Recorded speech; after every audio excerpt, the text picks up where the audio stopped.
இன்னைக்கு வந்துட்டு அண்ணாமலை அவர்கள் புதிய கட்சியை வந்து தொடங்கியிருக்காங்க. அதை பற்றி தான் நான் இன்னைக்கு பேச போகிறேன். அண்ணாமலை அவர்கள் வந்து அவர் மேலே சில விமர்சனங்கள் இருக்கலாம். எனக்கு வந்து தனிப்பட்ட முறையில் நிறைய மரியாதை இருக்குது. ஏன்னா அரசியலுக்கு வர வேண்டியவங்களுக்குன்னு சில எலிஜிபிலிட்டி இருக்கணும்னு நான் கூட நினைப்பேன். அவருக்கு அதில் கொஞ்சம் இருக்குது அப்படின்னு நான் நம்பிக்கிட்டு இருந்தேன். ப்ளஸ் இன்னைக்கு அவர் கட்சி தொடங்கின உடனேயே ஒரு 1 lakh மெம்பர்ஸ் வந்து அவருடைய கட்சிக்கு ஆதரவாக வந்து ஜாயின் பண்ணியிருக்காங்க அந்த ஆப்பில், அப்படி அந்த வெப்சைட்டில் அப்படின்னும் போது ரொம்ப சந்தோஷமாக தான் இருந்துச்சு. பட் திடீர்னு எதுக்காக ஒரு புதிய கட்சி அப்படிங்கிற மாதிரி கேட்டோன்னா, அவர் ஆல்ரெடி வந்து டிஎம்டிகேல வந்து 3 months வந்து ஒர்க் பண்ணியிருக்காராம். ஒரு 25 years இருக்கும்போது இன்டர்ன்ஷிப் மாதிரி ஒர்க் பண்ணியிருக்காரு போல். அரசியல் கற்றுக்கணும் அப்படிங்கிற ஆர்வத்தில் அவர் அதை பண்ணியிருக்காரு. பட் அதுக்கப்புறமா ஒர்க் போய் அதுக்கப்புறம் பிஜேபியில் ஜாயின் பண்ணதுக்கப்புறமா தான் ஆப்வியஸாக எல்லாருக்கும் அவர் தெரியும்.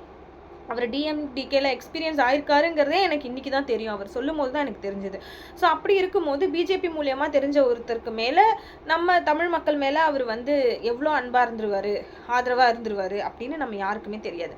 ஆனால் அவர் கொஞ்சம் நாலேஜான பர்சன் அப்படிங்கிற நம்பிக்கை எனக்கு ரொம்ப நாளாகவே இருந்துச்சு. ஒருவேளை டிவிகே அப்படிங்கிற பார்ட்டி இல்லாமல் இருந்திருந்ததுன்னா கண்டிப்பாக அண்ணாமலை அவர்களால் நிறைய சீட் வந்து பிஜேபியால் ஜெயிச்சிருக்க முடியும். இன்றைக்கி நம்ம பிஜேபியை எதிர்த்து பேசுகிறோம். பட் பிஜேபி வந்து கொஞ்சமாவது இங்கே வந்து தொட்டு பார்க்குது அப்படின்னா அதுக்கு காரணம் வந்து கண்டிப்பாக அண்ணாமலை அவர்கள் தான் அப்படின்னு எனக்கு அப்படி தோணுது. பிகாஸ் அண்ணாமலை அவர்கள் தலைவராக வந்ததுக்கு அப்புறமா தான் நிறைய யங்ஸ்டர்ஸ்குள்ளே இந்த பிஜேபி அப்படின்னு ஒரு 10 பசங்க பேசுகிறாங்க, அதில் ஒருத்தர் பிஜேபியை பற்றி பேசுகிறாங்க அப்படின்னா அதுக்கு காரணம் வந்து அண்ணாமலை அவர்கள் தான் அப்படின்னு நான் நினைப்பேன். அவர் மேலே மிகுந்த மரியாதைகள்லாம் உண்டு. இன்றைக்கி வந்து we need leader, we the leader அப்படிங்கிற மாதிரி இது நம்ம இயக்கம் அப்படின்னு சொல்லிட்டு அவர் வந்து ஒரு கட்சி வந்து உருவாக்கியிருக்காரு, தொடங்கியிருக்காரு. அவர் வந்து ஆல்ரெடி எக்ஸ்பீரியன்ஸ் ஆகிருக்காரு. 6 years வந்து பிஜேபியில் இருந்திருக்காரு. திடீர்னு பிஜேபியை விட்டு வந்திருக்காரு அப்படின்னா அதுலேயே எனக்கு ஒரு பெரிய டவுட் இருந்துச்சு. பட் நான் பர்சனலாக என்ன நினச்சேன்னா, ஏடிஎம்கே பிஜேபி அவருக்கும் ஏடிஎம்கேக்கும் இருந்த கிளாஷ்னால கூட இது நடந்திருக்கலாம் அப்படிங்கிற மாதிரி நினச்சிருந்தேன். இன்றைக்கி அவர் பேசினப்போ சில விஷயங்களை அவராகவே சொல்கிறாரு. லைக் வந்து நான் வந்து பிஜேபியாக இருந்தாலும் சில விஷயங்களை வந்து நான் தட்டி கேட்பேன் அப்படிங்கிற மாதிரிலாம் சொல்கிறாரு.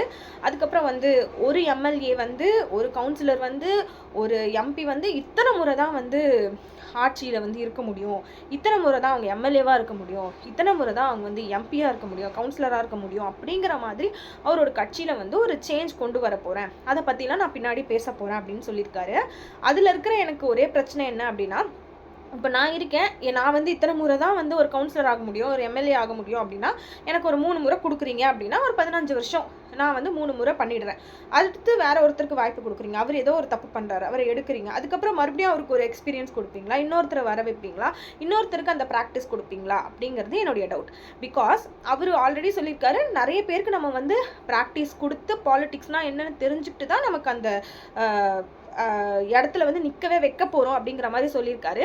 லைக் வந்து APJ Abdul Kalam centre of politics அப்படிங்கிற மாதிரி ஒரு கிளாஸ் வந்து நடத்தி அங்கே அவங்கள ட்ரெயின் பண்ணி ஷேப் பண்ணி அதுக்கப்புறமா தான் அவங்கள வந்து தேர்தலெல்லாம் நிற்க வைக்க போகிறோம் அப்படிங்கிற மாதிரி சொல்கிறாரு. ஆனால் இப்போ வரப்போகிற எலெக்ஷன்லேயே இடைத்தேர்தல் அந்த மாதிரி வரப்போகிற எலெக்ஷனில் அவர் வந்து அவரோட கட்சியும் பார்ட்டிசிபேட் பண்ணும் அப்படின்னு சொல்கிறாரு. பட் இன்றைக்கி தான் அவர் கட்சியே வந்து தொடங்கியிருக்காரு. இப்போது எத்தனை பேருக்கு அவர் இந்த டைம் ஸ்பேன்குள்ளே எத்தனை பேருக்கு அவர் வந்து ட்ரைனிங் கொடுத்து எத்தனை பேர் அவர் வந்து நிற்க வைக்க போகிறாரு அப்படிங்கிற மாதிரியான சில டவுட்ஸ் எனக்கும் இருக்குது. பட் அதை பண்ண முடியும்னு நினைக்கிறாரு. அந்த மாதிரி பண்ணிட்டாருன்னா சூப்பர் தான். பிகாஸ் இப்போ எக்ஸ்பீரியன்ஸ் இல்லாமல் நிறைய பேர் டிவிகேல இருக்காங்க. நான் டிவிகேக்கு சப்போர்ட் பண்ணியிருந்தாலும் நம்ம அதை ஒத்துக்கிட்டு தான் ஆகணும். பல பேருக்கு அங்கே வந்து எக்ஸ்பீரியன்ஸ் கிடையாது. அதனால தான் நிறைய பேர் கேள்வி கேட்டுக்கிட்டே இருக்காங்க. பட் கண்டிப்பாக கொஞ்சம் டைம் கொடுத்தா அவங்களும் அந்த எக்ஸ்பீரியன்ஸை எடுத்துக்கிட்டு அவங்களும் கரெக்டான வழியில் வந்து போவாங்க அப்படிங்கிற நம்பிக்கையில் தான் நம்ம எல்லாருமே ஓட்டு போட்டிருக்கோம். பட் இவங்க எல்லாருமே வந்து சேஞ்ச் அப்படின்னு சொல்லும் போது இப்போ இவருமே வந்து எல்லா சோஷியல் மீடியாஸ்லையும் ஒரே நேரத்தில் வந்து லைவ் வந்து ஒரு விஷயத்தை வந்து பண்ணுறாரு. அவர் ஆணித்தனமாக நிறைய பேர் எல்லாருமே நம்புகிறாங்க, சோஷியல் மீடியாவால் தான் விஜய் சார் ஜெயிச்சிட்டாரு அப்படிங்கிற மாதிரி. எனக்கு அப்படி தோணலை. அவர் வந்து ஆல்ரெடி ஒரு 30 வருஷம் 33 வருஷம் வந்து நிறைய பேரை வந்து ஒரு ஹீரோவாக வந்து அட்ராக்ட் பண்ணியிருக்காரு. ஆல்ரெடி அது வந்து அட்ராக்ட் பண்ணதுக்கு அப்புறமா ஹி கேம் இன்டு பாலிடிக்ஸ்க்கு நான் வரப்போகிறேன் அப்படின்னு சொல்லும் போது அவர் வந்து ஒரு உச்சபட்ச நடிகர், ஒரு சூப்பர் ஸ்டாராக நிற்கிறாரு.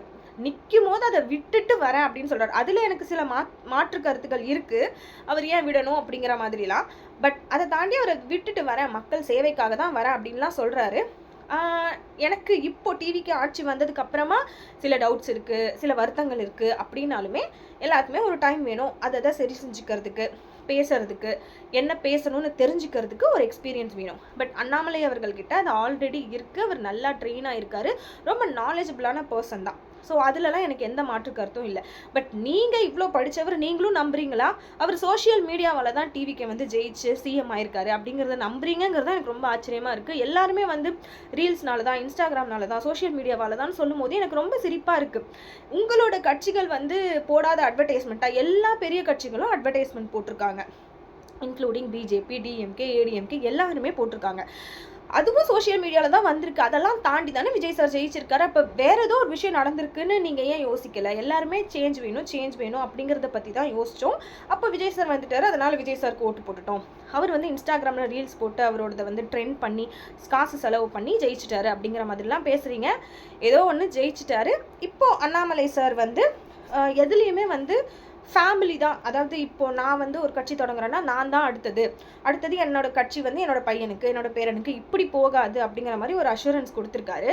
அது எந்த அளவுக்கு சாத்தியம்னு தெரியல. பொதுவாகவே ஒரு அரசியல் கட்சி இருக்குன்னா அது வந்து இப்போ நான் வந்து ஒரு சொத்து சேர்க்குறேன், நான் அந்த சொத்தை எனக்கு அடுத்தது என் பிள்ளைகளுக்கு தானே கொடுப்பேன். அந்த மாதிரி தான் ஒவ்வொருத்தரும் கட்சியை வந்து அவங்களுடைய வாரிசுகளுக்கு கொடுத்துட்டு போகிறாங்கன்னு நினைக்கிறேன். வாரிசு இல்லாத கட்சிகளோட நிலைமையும் இன்றைக்கி எப்படி இருக்குது அப்படிங்கிறதையும் பார்த்துட்ருக்கோம். வாரிசு இருக்கிற கட்சிகளையும் நம்ம பார்த்துட்டு தான் இருக்கோம்.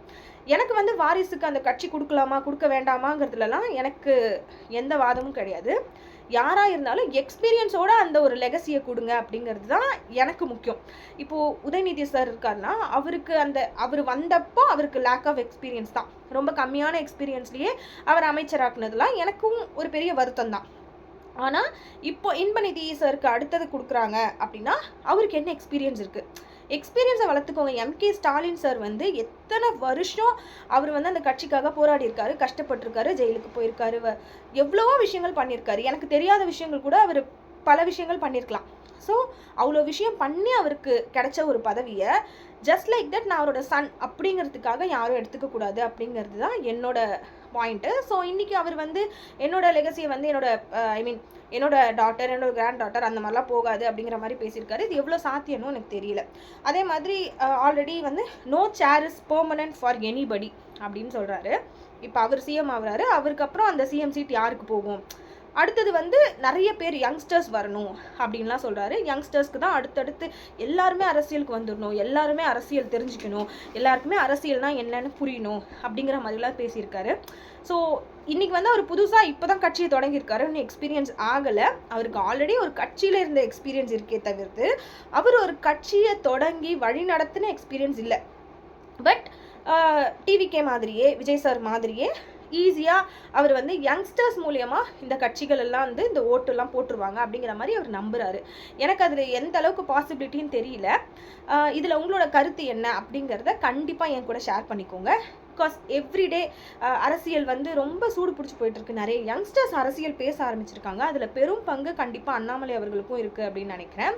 எனக்கு வந்து விஜய் சாரா அண்ணாமலை சாரா அப்படின்னு வரும்போது எக்ஸ்பீரியன்ஸாக பார்த்தா அண்ணாமலை சார் பக்கம் தான் நிறைய விஷயங்கள் இருக்கும். பட் அவர்கிட்ட எனக்கு இருக்க ஒரே பிரச்சனை என்னென்னா பிஜேபியோடைய வளர்ப்பு. அவர் வந்து ஆர்எஸ்எஸ்லேருந்து அப்படி வந்த ஒருத்தர் இல்லையா. அவர் டக்குன்னு எப்படி பிஜேபியை விட்டு வந்துட முடியும்? அதுவும் அவங்க ஆண்டுகிட்டு இருக்கும்போது பிஜேபியை விட்டு அப்படி டக்குன்னு ஈஸியாக வெளியே வந்து ஒரு கட்சியை தொடங்கிட முடியுமா அப்படிங்கிறதுலாம் தான் எனக்கு டவுட் இருக்குது. அவங்களோட ஆசீர்வாதத்தோடு தான் நான் பண்ணுறேன் அப்படின்னா அவர் சொன்னால் கூட இது சரியாக நடக்குமா? இது பிஜேபிக்கு சார்பான கட்சியாக இருக்குமா? இல்லை பிஜேபி உண்மையாகவே தவறு செஞ்சாங்கன்னா அதை தட்டி கேட்பாங்களா அப்படிங்கிறது தான். பட் டூ இயர்லி டு டிஸ்கஸ்ன்னு நினைக்கிறேன். பிகாஸ் இன்றைக்கி தான் அவர் கட்சியை தொடங்குறத பற்றி தொடங்கியிருக்காரு.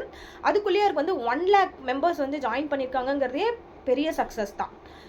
ஏன்னா அவர் வந்து விஜய் சார் அளவுக்கு பாப்புலாரிட்டி இல்லை, ஒரு சினிமாலேருந்து வரல, ஒரு ஹீரோவாக இல்லை. அதனால் அவருக்கு இது வந்து பெரிய விஷயம் அதிகம் தான் நான் நினைக்கிறேன். பட் கொஞ்சம் கொஞ்சமாக ஆட்கள் சேர அவர் என்னென்ன பண்ணுறாருன்றதை பார்க்கணும். அவருடைய விஷயங்கள் என்னெல்லாம் சொல்கிறாரு, எதுக்கெல்லாம் அவர் கருத்து சொல்கிறாரு, எதுக்கெல்லாம் அவர் கருத்து சொல்லலை, எந்த மாதிரியான கருத்து சொல்கிறாரு அப்படிங்கிறது தான் ரொம்ப முக்கியம்னு நினைக்கிறேன். ஸோ அண்ணாமலை சார் கட்சி ஓப்பன் பண்ணதை பற்றியும் இந்த விஷயங்கள் அவர் சொன்னதை பற்றியும் நீங்கள் என்ன நினைக்கிறீங்க அப்படிங்கிறத கண்டிப்பாக என் கூட கமெண்ட்டில் ஷேர் பண்ணிக்கோங்க.